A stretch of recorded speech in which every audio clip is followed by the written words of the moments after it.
Assalamualaikum warahmatullahi wabarakatuh. Kembali lagi bersama saya Farina Yarinisa dari Fakultas Psikologi Universitas Airlangga. Hari ini kita akan berdiskusi mengenai Building Emotional Maturity atau membangun kecerdasan emosi dalam keluarga.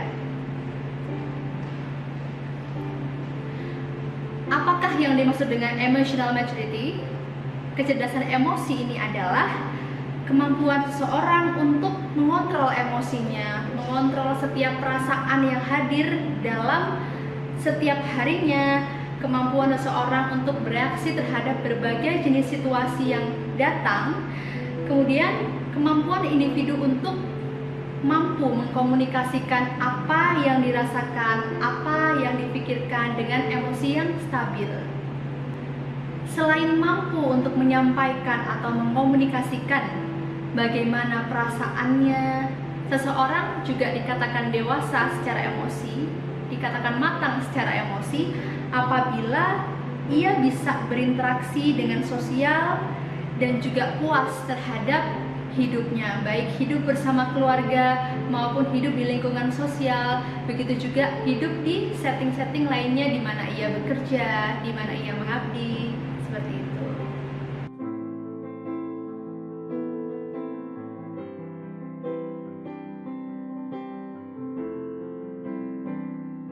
Membangun kematangan emosional ini sifatnya irisan ya, antara intrapersonal dengan dirinya sendiri maupun interpersonal dengan orang lain. Jadi di sini adalah kemampuan individu untuk bisa lebur dengan anggota keluarganya, dengan pasangannya, dengan anaknya, dengan orang tuanya, dengan mertuanya, namun tidak merasa kehilangan jati dirinya.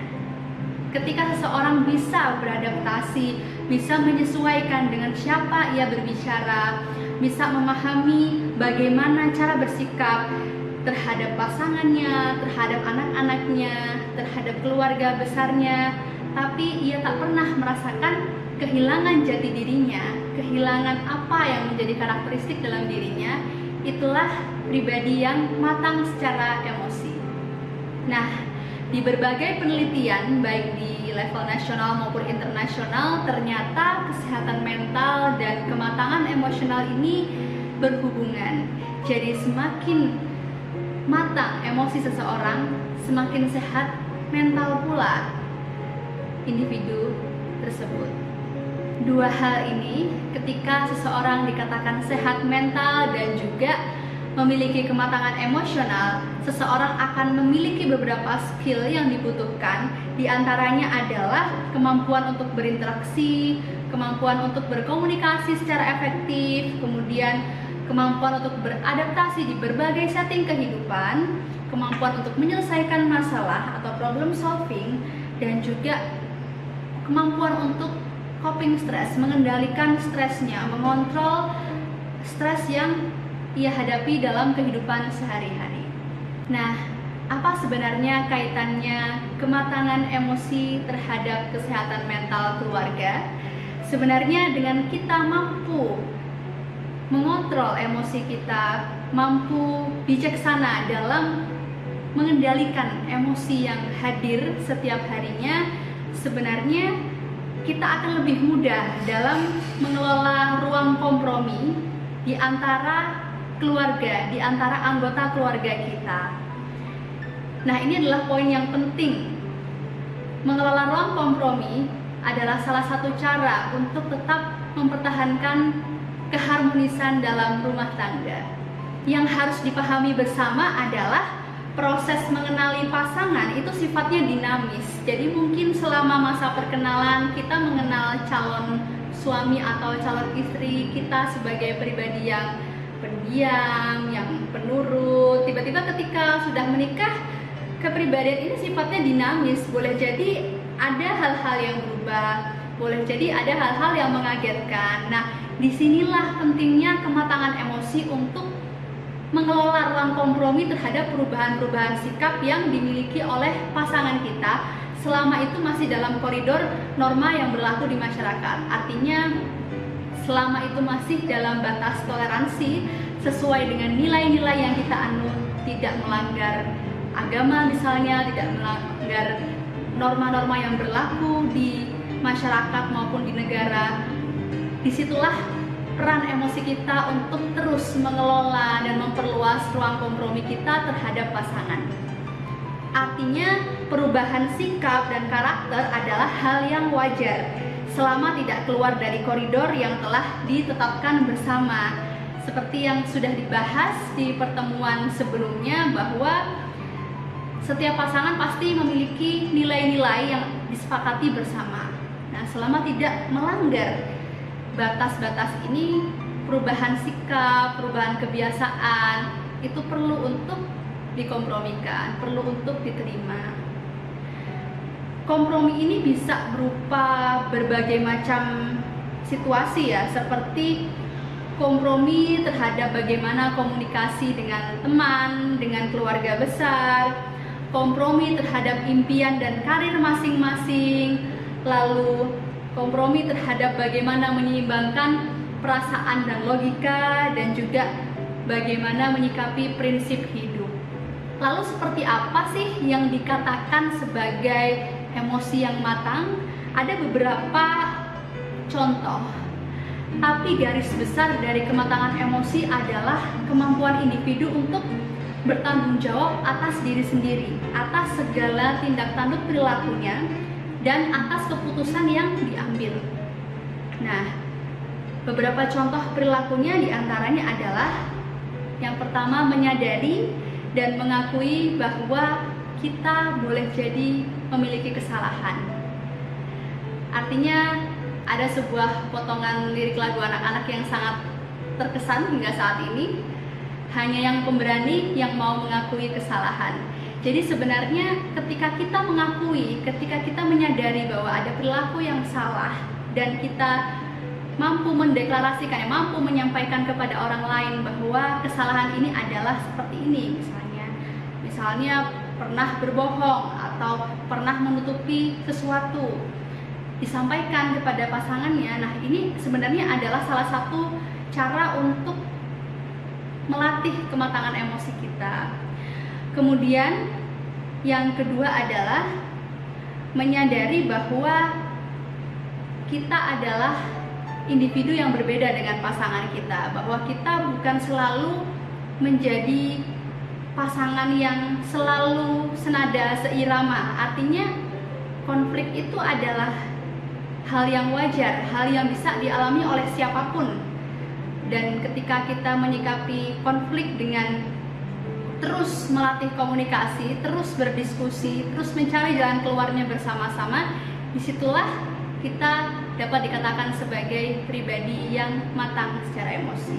Yang ketiga adalah kemampuan individu untuk memahami dan menerima perasaan yang dimiliki, serta memahami sebenarnya apa sih yang kita butuhkan. Jadi ketika kita merasa kesal, merasa kecewa dengan pasangan kita, kita bisa sampaikan perasaan itu. Kita boleh menyampaikan itu, dan kita tahu sebenarnya apa yang diharapkan, sebenarnya apa yang kita butuhkan dari pasangan kita. Kemudian adalah menyadari bahwa pada hakikatnya yang mengontrol diri kita bukan hanya sekedar perasaan, melainkan pikiran kita. Jadi menyeimbangkan antara logika dan perasaan adalah bagian dari kematangan emosi. Nah, yang menjadi seni dalam hidup berumah tangga adalah membuat batasan-batasan yang sehat pada diri sendiri. Seperti yang sudah saya sampaikan tadi, kita bisa melebur sebagai pasangan yang saling mencintai tanpa harus kehilangan keunikan kita masing-masing. Jadi misalnya pasangan kita menyukai atau memiliki hobi yang sungguh-sungguh berbeda dengan kita, bagaimana kita bisa mentolerir itu gitu? Bagaimana kita bisa berdamai dengan aktivitas-aktivitas yang sebelumnya bahkan tidak pernah kita lakukan? Ya, misalnya pasangan kita atau suami kita suka bermain game atau suka berolahraga yang sifatnya olahraga yang spesifik gitu ya, suka berenang atau suka bersepeda, tapi kita sebagai seorang istri kurang menyukai aktivitas fisik seperti itu. Nah, bagaimana kita bisa kompromi dengan itu semua gitu? Meskipun kita boleh jadi bukan berarti kita akan menyukai hal itu juga, tapi bagaimana kemampuan kita untuk mengendalikan pikiran kita, ikut terlibat, paling tidak mempersiapkannya, paling tidak mendukung ketika ada menyepakati jam-jam tertentu untuk memberikan ruang pada pasangan kita untuk menjadi dirinya. Untuk selanjutnya adalah kita bisa mengambil time out atau mengambil jeda ketika dirasa konflik yang terjadi itu begitu memuncak gitu ya. Jadi dua-duanya mungkin sama-sama keras antara kita dengan pasangan kita, boleh kita mengambil jeda, mengambil time out untuk sama-sama menenangkan perasaan dan pikiran masing-masing, menenangkan hati, menjernihkan pikiran, hingga sebelum pergantian hari kita bisa mendiskusikannya lagi sebaiknya seperti apa. Tidak semua masalah harus diselesaikan pada saat itu juga.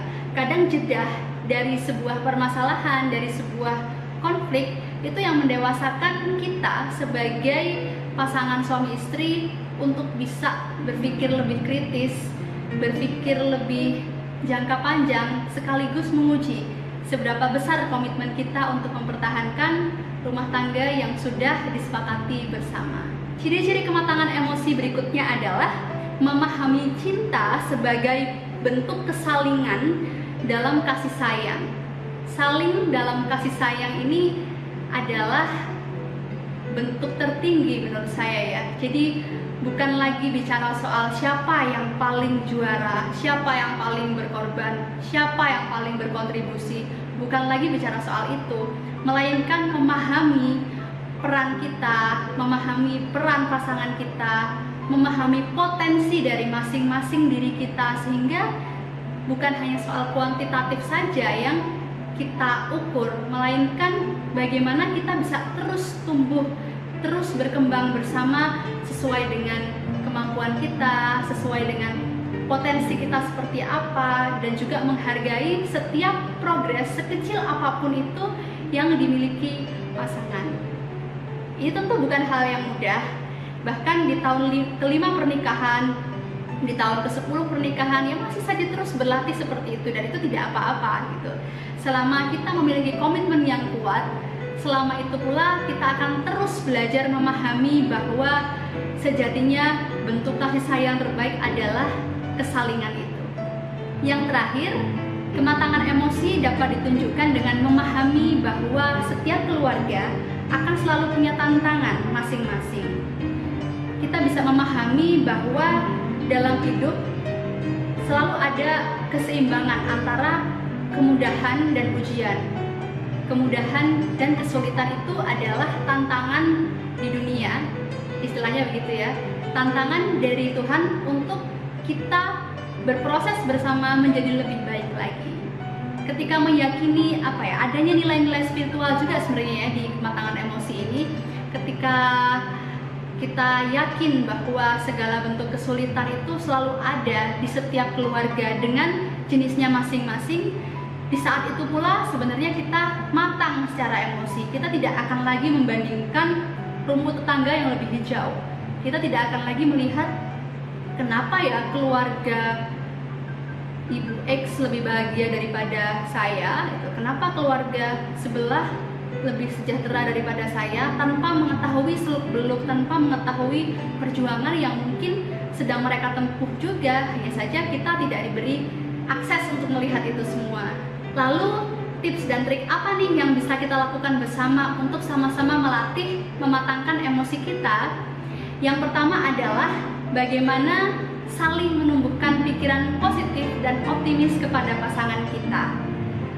Proses menuju pernikahan bisa menjadi salah satu cara untuk mengingat, untuk kita kenang bahwa hal itu bukan instan, hal itu melalui segenap proses yang panjang, dan ketika kita memutuskan untuk mengikat perjanjian yang kokoh, kita akan selalu ingat bahwa komitmen ini bukan hanya antar pasangan, tapi melibatkan Tuhan di dalamnya. Dengan berpikir positif, kita akan meyakini bahwa segala bentuk kesulitan itu pasti diiringi oleh kemudahan yang disediakan oleh Tuhan. Yang kedua adalah berusaha untuk sejujur mungkin dan berintegritas. Artinya jujur itu bukan selalu belak-belakan ya. Jadi jujur itu bisa diwujudkan dengan cara yang halus. Semisalnya, ini contoh sederhananya, saya adalah seorang perempuan, seorang istri yang agak gaptek ya gitu. Saya ngetiknya menggunakan 2 jari. Saya paham suami saya mungkin mengamati cara saya mengetik di laptop, dan apa yang beliau sampaikan, apa yang beliau ajarkan ke saya tentang kematangan emosi yang dimiliki suami saya adalah, Valina, sebenarnya kalau misalnya Valina punya kemampuan mengetik dengan 10 jari, pasti ngetiknya lebih cepat, pasti lebih produktif.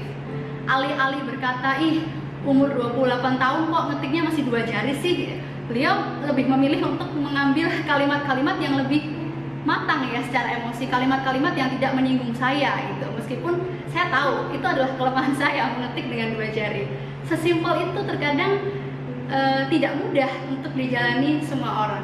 Selanjutnya adalah bagaimana kontrol diri kita untuk terus mau belajar, untuk terus menerima bahwa kita ini adalah makhluk yang sempurna dengan ketidaksempurnaannya, dan terus melatih kesabaran. Artinya dalam satu setting ke setting berikutnya pasti ada hal-hal yang menguji kesabaran kita. Tidak mungkin kita hanya lempeng-lempeng saja. Pasti kita pernah merasakan kecewa, sedih, bahkan mungkin marah. Tapi balik lagi, ketika kita mengingat konsep sabar, ketika kita mengingat dampak positif dari kesabaran yang kita ambil untuk fisik dan juga psikis kita, ketika itu pula kita bisa dikatakan sebagai pribadi yang matang secara emosi. Nah, sahabat karibnya sabar ini apa? Sahabat karibnya sabar ini adalah bagaimana terus kita menanamkan rasa syukur di hati kita, sambil terus berusaha untuk mengingat hal-hal baik yang pernah terjadi antara kita dengan pasangan kita. Nah, di sini mungkin sedikit berkaitan dengan strategi regulasi emosi yang bagian menyeleksi atensi. Jadi memang ada beberapa hal dalam hidup yang mungkin mengecewakan, tidak perlu harus diingat dan digali sedalam mungkin. Cukup alihkan saja pada